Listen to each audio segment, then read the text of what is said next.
सताक्षी सताक्षी मेरी सरकारी नौकरी लग गई, एग्जाम क्लियर हो गया, कलेक्टर का पर्सनल असिस्टेंट बन चुका हूँ मैं। अरे वाह, ये तो बहुत अच्छी बात है। पापा जी आप बैठे कहाँ हैं? जाइए ना मिठाई लेकर आइए, इतनी बड़ी खुशखबरी आई है घर में, जाइए। हाँ बेटे हम मिठाई लेके आते हैं। अरे बस करो पापा, बैठे रहो।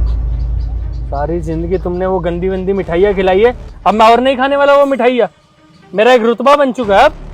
अरे बेटा अभी तुम्हें 10 मिनट में नौकरी मिले हुए और आप ऐसी भाषा बोल रहे हो।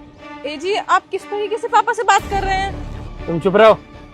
तुम्हें अगर मेरी बीवी बनकर रहना है ना तो 2 करोड़ रुपए लगेंगे अब, ठीक है ना? आई बात समझ में? अपना एक जलवा है, अब सरकारी नौकरी लग चुकी है भाई। अब ऐसी जगह रहूंगा अच्छा थोड़ी लगेगा। एक सरकारी कर्मचारी है झुग्गी उग्गी में रहता है, ना ना ना, मैं तो एक बढ़िया बंगले में शिफ्ट होऊंगा यार। 2 करोड़? इतने सारे पैसे हम कहाँ से देंगे? आपकी पढ़ाई में हम दोनों ने मिलकर ही तो खर्चा किया है, सारा पैसा पापा ही तो देते थे। हाँ बेटा बेटी सही तो कह रही है, आज तक तो हम ही खर्चा कर रहे थे ना आप पे। तो क्या एहसान कर दिया मेरे ऊपर? याद है ना दहेज में एक फूटी कोड़ी नहीं ली थी मैंने तेरे से? ली क्या? तुम्हारी हैसियत ही नहीं है देने की। खुद तो तुम खाट पे सोते हो, दामाद को बेड कहाँ से दोगे? 2 करोड़ रुपए हैं तो बात करो मुझसे, वरना मेरे मुंह मत लगो। आई समझ? लेटर। लेकिन हम आपको इतने सारे पैसे कहाँ से देंगे? हमारे पास तो पैसे बचे ही नहीं। आपको तो पता था ना हम दोनों पढ़ाई कर रहे थे। ये सब मैं नहीं जानता, सरकारी कर्मचारी हूँ, टाइम वेस्ट मत करो मेरा। तुम लोगों के मुंह नहीं लगना मुझे, जा रहा हूँ। टाइम वेस्ट कर दिया। पापा ये उज्जवल जी क्या बोल के गए? इनकी नौकरी लगते तो इनका तेवर ही बदल गया। सही कह रही है बेटा, पर कोई बात नहीं बेटा, वक्त बदलते हुए देर नहीं लगता। ऊपर वाले के यहाँ देर है अंधेर नहीं। तू चिंता मत कर, तू अपनी पढ़ाई पे ध्यान दे। देखना भगवान एक ना एक दिन ना तुझे भी अच्छी नौकरी दिलाएगा।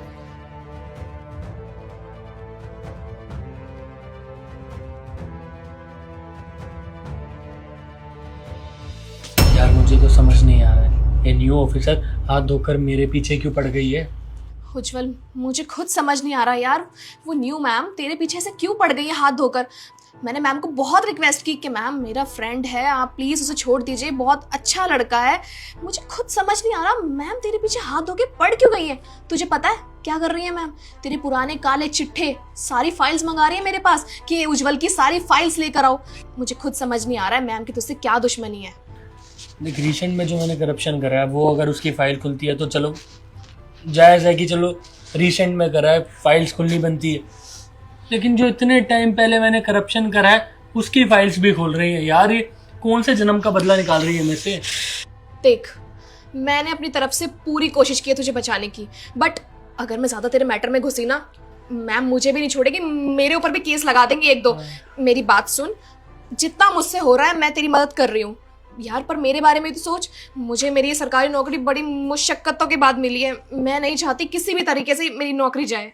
ना ना तू बीच में कुछ मत बोलियो, वो खाम का फिर सोचेगी कि तू भी मिली हुई है बीच में। तू मिली हुई है लेकिन हाँ मैं समझ रहा हूँ से डायरेक्टली वो चीज़ें थोड़ा दिक्कत देगी। अब क्या है, मैं बुलाया मुझे कैबिन में, जाऊँगा और हाथ पैर जोड़ दूंगा, इससे ज़्यादा क्या कर सकता हूँ। एग्जैक्टली उज्जवल, जाके बस मैम से रिक्वेस्ट कर, हाथ पैर जोड़, जो करना है कर, उनसे माफ़ी मांग ले। उनसे वजह भी मत पूछिए कि तूने क्या किया है क्या नहीं किया है, फॉरगेट इट यार, छोड़ सारी बातों को। बस जाके माफ़ी मांग और अपने किए का पछतावा कर ले, ठीक है? हाँ चल।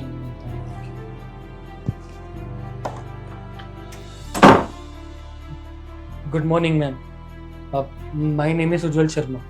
आपने मुझे अपने कैबिन में बुलाया था। मैम मैं यहाँ पर इससे पहले जितने भी कलेक्टर्स रहे ना सबका पीए रह चुका हूँ और मुझे काम का काफ़ी एक्सपीरियंस है। मुझे लगता है आपने जितनी भी चीज़ों में मेरा नाम डाला है वो सब गलत है। जितनी एलिगेशंस मेरे ऊपर लग रही हैं सब फॉल्स है। आप मेरे को अच्छे से जानती तक नहीं और आते ही मेरे पीछे पड़ गए। मैम वो जिस चीज़ों में आपने मेरा नाम डाला है ना, प्लीज़ उसको वहाँ से मेरा नाम इरेज कर दीजिए प्लीज़। Thank you. अच्छा जी, तो आप कह रहे हैं कि आपने ऐसा कुछ भी नहीं किया और आपका ये कहना है कि आपके ऊपर जितने भी एलिगेशंस लगे हैं वो सारे गलत हैं। तो मैं ये सारे एलिगेशंस हटा सकती हूँ, बस उसकी एक कीमत लगेगी। आप जो कीमत बोलो मैं देने के लिए तैयार हूँ, लेकिन प्लीज़ यहाँ से मेरा नाम हटवा दीजिए आप। ठीक है फिर 2 करोड़ रुपए लगेंगे। 2 करोड़? मैं मामूली सा पीए हूँ, मैं 2 करोड़ कहाँ से लाऊंगा? अच्छा जी, आप मामूली से पिए हैं? तुम यहाँ क्या कर रही हो? कोई मजाक चल रहा है क्या यहाँ पे? मैं यहाँ क्या कर रही हूँ ये तुम्हें दिख नहीं रहा? ये भी मुझे खुद बताना पड़ेगा। और पहली बात तो अपने से सीनियर से तुम नाम लेके बात करते हो, call me ma'am. Sorry. Good. वैसे तुमने इतने घोटाला किए हैं, 2 करोड़ रुपए भी नहीं है तुम्हारे पास? नहीं है मेरे पास पैसे, और मैंने कोई घोटाला नहीं करा है। अब मैं बिल्कुल ईमानदारी से अपनी नौकरी करी है। जीवन भर जितना भी मैंने यहाँ पर काम किया है सारा ईमानदारी से किया है। और ये ना तुम पर्सनल दुश्मनी मत निकालो मुझसे। अब मैं समझ गया कि हर चीज़ में तुम मेरा नाम क्यों घुसा रही हो। सब समझता हूँ मैं, ये सब पर्सनल ग्रजेस है ना जो तुम निकाल रही हो। पहले तो माइंड योर लैंग्वेज, और जो तुम्हारी टोन अप हो रही है ना, इसको डाउन करो, ठीक है?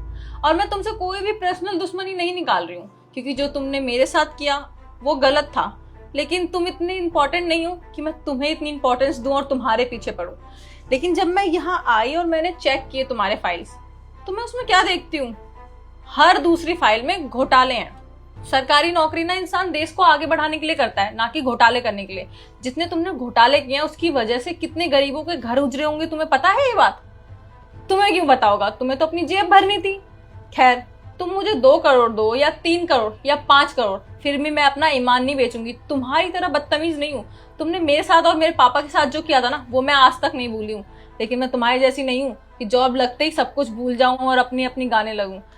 मुझे तुमसे कोई मतलब नहीं है। तुम अब जेल जाओगे। सदाक्षी, मैं तुम्हारा पति हूं ना, इस चीज की तो शर्म कर लो। कम से कम इस चीज का तो लिहाज कर लो प्लीज यार। मेरा नाम उस फाइल से हटाओ ना। क्या बोला तुमने? पति? शायद मुझे सुनाई नहीं दिया सही से। तब कहाँ गया था वो पति जब तुम मुझे रोड पे छोड़ के चले गए थे? क्या बोला था तुमने कि मेरे साथ रहने के लिए तो 2 करोड़ रुपए चाहिए तुम्हें, है ना? अरे मैंने और पापा ने तुम्हारे लिए क्या कुछ नहीं किया था। तुम्हारे पढ़ने के पीछे ना सारे पैसे मेरे पापा ने लगाए थे, और मैं दिन रात तुम्हारी सेवा करती थी। मुझे भी पढ़ाई करनी थी, अपनी पढ़ाई छोड़ के मैंने सारा ध्यान तुम पे लगाया, और तुमने उसके बदले क्या दिया मुझे? खैर, उसके बाद मेरे पापा ने मुझे मोटिवेट किया और बोला, बेटा तू पढ़ने में बहुत तेज थी, तू पढ़, तू आगे जरूर बढ़ेगी।